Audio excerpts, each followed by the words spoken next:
So Matt, our firm filed a case. I call it the garbage food case. It's ultra processed food, I guess is UPF is the term. It is garbage.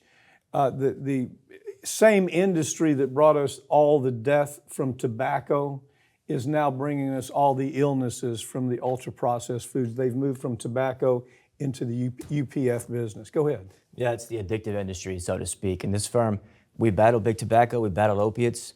We never thought we'd be battling food, but here we are. So we're finding out now that fatty liver disease and type 2 diabetes in children, being marketed to children, I don't even know if there's an age limit, 3-4-year-old children seeing boxes of cereals that have these ultra-processed foods in them.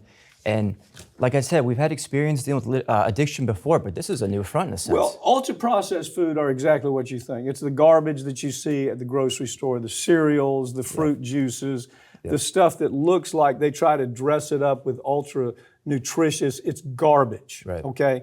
And we're getting into the documents right now, and we're seeing the way they sell this garbage is the same way they sold opioids. It's the same way they sold tobacco. They have these slick PR firms from all over the world that dress it up and make a child believe that if he's eating Cocoa Puffs, that he's getting all the nutrition. But here's the facts. 67% of the children are using this in their everyday diet. 12 to 15 are addicted to where you have pediatricians saying, this child has to eat Fruit Loops for the rest till we can get him off of Fruit Loops. I mean, it's obesity's tripled since 1970s. Fatty liver disease, as you talked about, it's killing kids. I mean, it has potential to kill kids. 100%. My dad one time told me, he had an old patient, he said, Doc, he was from Poland, I believe. He said, America's the only country in the world where the poor people are fat. And this has been something that's been going on for a long time. I mean, every day it's what we feed our kids before we send them off to school. It's their diet, it's what they live off of. And it's slowly killing them. That's, I mean, at the end of the day, it's no different than the addiction battles we faced before in opiates and big tobacco. I mean, it's gonna be a climb. It's gonna be a good one to fight. But at this firm, above all, I think we're ready to do this. Well, we're gonna win it. It's just gonna be a matter of time.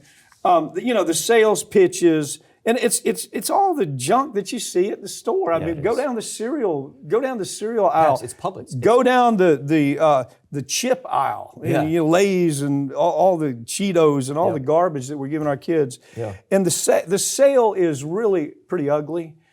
The sale is based on what they've analyzed. What do buyers react to, 100%. And they've done it with understanding the science, the psychology science. They've actually mapped out parts of the brain to say, if we give a child this much salt or this much sugar and this much of this addictive element that we don't even know what the hell it is, how long is it going to take them to get addicted to that cereal to where they stay eating it the rest of their lives? But the sale is, hey, it's high in protein, it's low in fat, it's fat-free, no sugar added, supports brain health. That's the kind of advertising these goblins do when they're trying to sell this product. And we see we know these PR companies, and we see what they go ahead and advertise to these children. You walk by the living room or whatever, and you hear what's going on in those kids' commercials, and it's loud, it's obnoxious, lights are flashing, and it's all there to draw attention. It in itself is a part of the addictive contribution. I mean, these little kids don't know otherwise what to do here or there with the selection of a cereal. It's too easy for these guys. Yeah, well, the truth is, right now, you have an industry that is counting on the media, corporate media, to keep them in business. Corporate media is making so much money selling things like Fruit Loops and Cocoa Puffs, and I could go on forever. It's not just cereals. My God, it's in the chips. It's in frozen foods.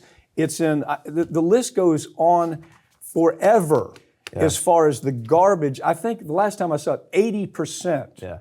80% of the American diet now centers around this garbage food called UPF. We know that opioids killed back in its prime 150 people a day. This has to be impacting more. It's an estimated guess, but it's that severe. And I mean, the other day I went to go grab a can of soup, and I looked on the back of it, and it was littered with these preservatives, these artificial ingredients. And that's the most basic thing we should be having, Well, one thing we're trying to do is we're trying to figure out what are those secret additives that they won't even tell us what it is. But this is in the next 4 years, this will become a $1 trillion business. $1 trillion. Basically selling,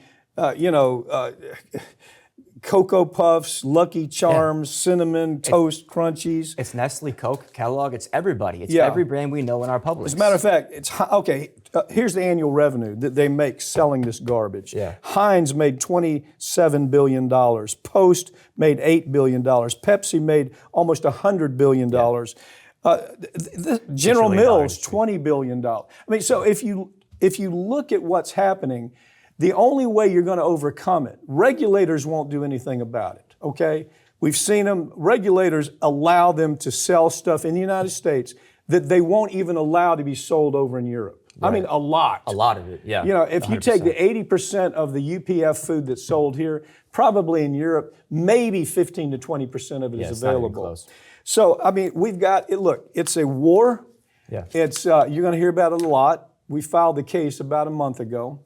And it's going to start building the same way tobacco built. And we're going to find out the same gremlins, the same goblins and flying monkeys that defended the tobacco industry will now be defending the ultra-processed food industry. I call it the addictive industry. I think there's too many common threads. It's the addictive industry, whether it's big tobacco back in the day or it's food now. It's the same thing, same underlying threads, and we just got to fight it. Yeah, well, the trick is also is to try to figure out how to addict them. On tobacco, it was brilliant. I mean, when we looked at the documents on tobacco, it was step by step how we go about addicting a 14-year-old boy so he'll continue smoking Marlboros the rest of his life. Yeah. That's what they're doing here. Welcome to the Ring of Fire YouTube channel. I am Farron Cousins, the host of Ring of Fire here on YouTube. I don't know if this is your first time here or maybe you're somebody who comes here every single day, but either way, let me tell you what's going on. Ring of Fire was actually started in the year 2004 by none other than our own America's lawyer, Mike Papantonio. And over the last 20 plus years, Ring of Fire has gone from being a 1-hour weekend radio program on Air America through a series of changes. Go Left TV, which we started back in 2007. We've been on the Young Turks network, and of course, this very YouTube channel here that started, obviously, as they all do, with no subscribers, and we've now ballooned to well over 1 million as we go on our way to that 2 million mark. So again, if this is your first time here, make sure you subscribe. Take a few minutes, look around. We have content that actually goes back 20 years. So there's lots to see, there's lots to do, and trust me, with the next 4 years of Donald Trump getting back in office, we will be here every day, every single day with fresh content for you to keep you informed about what's happening and, of course, to warn you of the potential dangers that Donald Trump poses as we approach his second term.